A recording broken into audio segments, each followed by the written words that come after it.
Shalom and welcome to another in our series of podcasts from Temple Beth Am, a dynamic center for conservative Judaism in Los Angeles. I violated Shabbat today to make a WhatsApp video call to my friend and colleague, Rabbi Gustavo Saraski, who lives in Ashkelon. Because once I heard the basic news, I felt a profound duty to at least connect with one person I know whose life has been upended, or could have been upended, by what we're witnessing, which is a full outbreak of war against the state of Israel. Gustavo has two adult children, one of whom is in the army in the intelligence unit, and from a second marriage, two little ones who have not had a day of their life not impacted on some level by the threat of bombs and rockets from Gaza. He was very grateful for the call. It was the end of Yontif in Israel, end of Shabbat in Israel, but not quite at the end. And he also violated Shabbat to receive the call. And he says, everyone's violating Shabbat this Shabbat. He and his family are fine. He already knows people in his neighborhood who have lost their lives. And he said whatever is probably already being reported in wherever people might be getting their news today, if you're getting your news today, he says just know that it's significantly worse than that.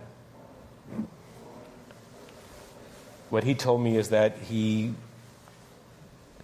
there were reports of about 150 Israeli civilians and soldiers who lost their lives, which just proportionally is about 6,000 Americans, so triple 9/11. The reports of Israeli civilians and soldiers having been taken captive and pulled back into Gaza. He also told me that there were reports that some of them had already been rescued. But if you remember Gilad Shalit, and multiply that by a dozen or more,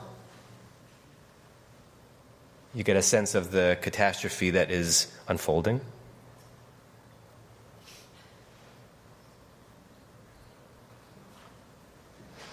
The images that we're going to wake to when Shabbat or Yontif is over, or that you'll be exposed to if you look at them today or tomorrow, will be horrific.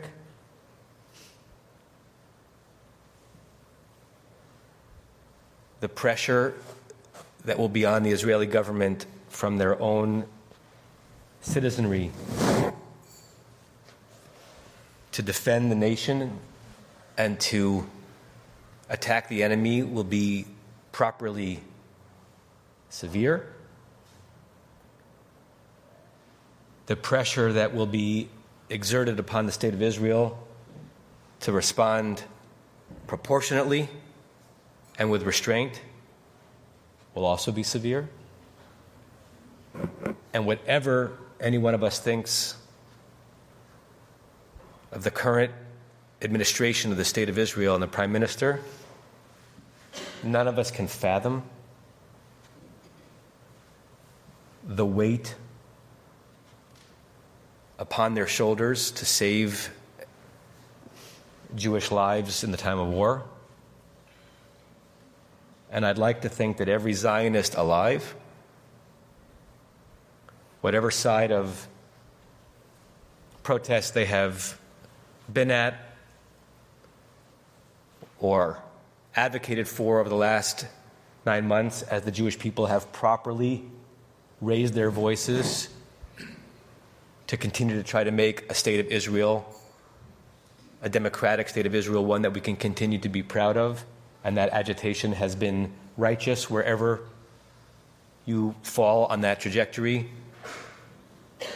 And the yearning and the keening of the citizens of the state of Israel and those who support her from afar have been motivated by a dream that the Zionist project continue with vigor and with pride. And I hope that every Zionist alive will find a way to suspend rancor if they have it, and critique if they've articulated it, and drape themselves literally and figuratively in the flag of the State of Israel, as Israel's very citizens are being butchered by the enemy. And sometimes we forget this. We have enemies. It is true that you only make peace with enemies, and peace is always our dream. But we have enemies, and we should believe them when they say that they don't want peace, they want us eliminated. That does not absolve the Jewish people from the attempt over and over again to make peace and to wage war ethically and morally. Does not absolve any government official or any military official from the responsibility to execute the defense of the State of Israel through the prism of Jewish values, nor does it absolve us from the commitment, sometimes a sacrificial commitment, to achieve a peace that will be for all of the inhabitants of the region, and to make better the lives of Israelis and to make better the lives of Palestinians. Does not absolve us from that. But we have enemies that wish we were off the planet. And we should believe them when they say it. And we should believe them when they follow their words with murder.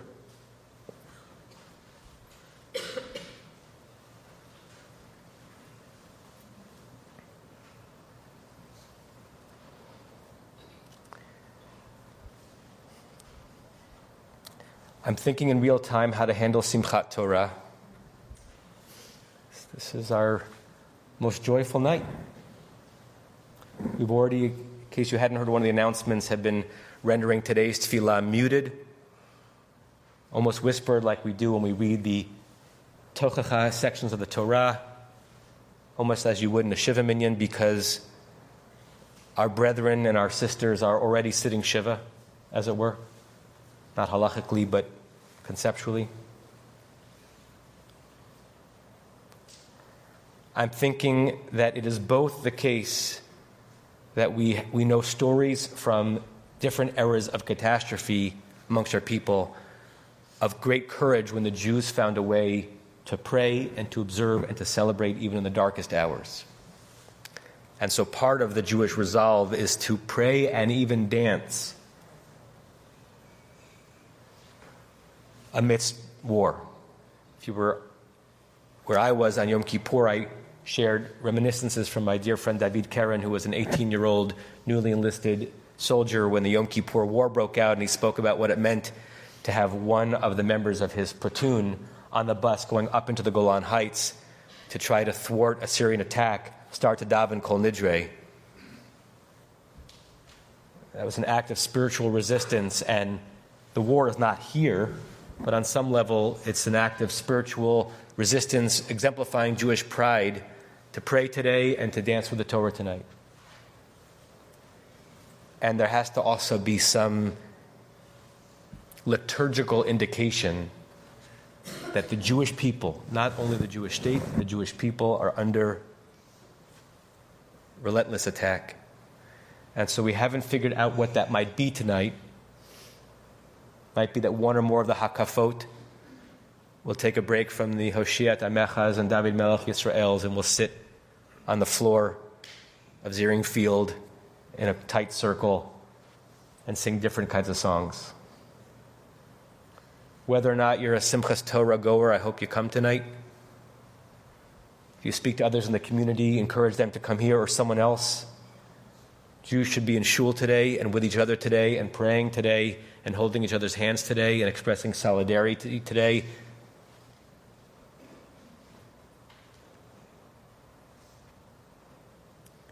If you have an Israeli flag at home, bring it tonight. You should be in a zone of being more ready and more proud for that symbol, that icon, to announce who we are and what we believe in, rather than be cowed into a sense of nervousness and submission. And I pray for the welfare of the citizens of the State of Israel, all citizens of the State of Israel, and for my family and friends, and for your family and friends, whose specific well-being I do not yet know. But it doesn't matter if it's my friend or my cousin or yours or someone else's, it's someone's grandmother today, someone's child. And we're going to say today the prayer for the State of Israel, as we always do on Shabbat, and I'm going to add to it after Renee says the prayer for the State of Israel, the prayer for the soldiers of Tzahal, and the prayer for captives. Because once again, that prayer becomes tragically germane and timely. Please rise.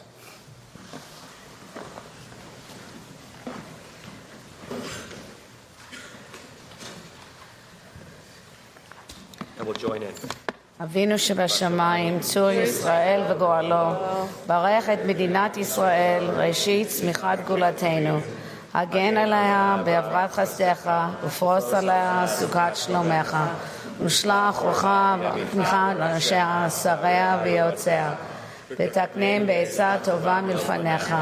חזק את ידי מגיני ארץ קדשנו, והנחיליהם אלוהינו ישועה. ויתר את ניצחון תעטרם.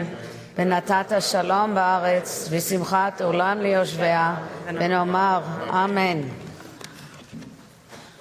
Please remain standing for the prayer for the soldiers of the Israeli Defense Forces.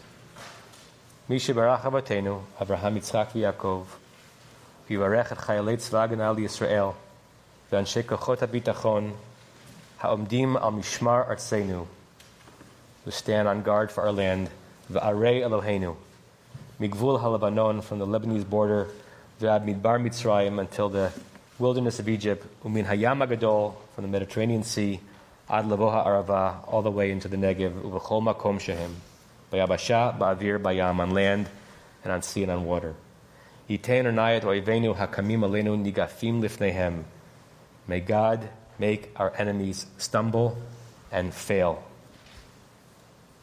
HaKadosh Baruch Hu yishmor v'yatzilat chayaleinu mikol tzara v'tzukah mikol nego machala yishlach bracha v'atzacha b'chol ma'aseh yadehem yadber son'enu tachtehem v'yatreim b'cheter Yeshua u'v'ater nitzachon yikuyam behem hakatuv ki Adonai Elohechem ha'olechem echem lahilachem echem im oivechem lo'oshir echem v'nomar Amen. May the verse from the 20th chapter of Deuteronomy be lived out, that Adonai, your God, who goes with you, will be in battle with you against your enemies to rescue you. Amen. And the prayer for captives. Mishaberach Abatein Raham Yitzchak v'Yaakov, Yosef Moshe Aaron David Shlomo Sarah Rivka Rachel B'Leah.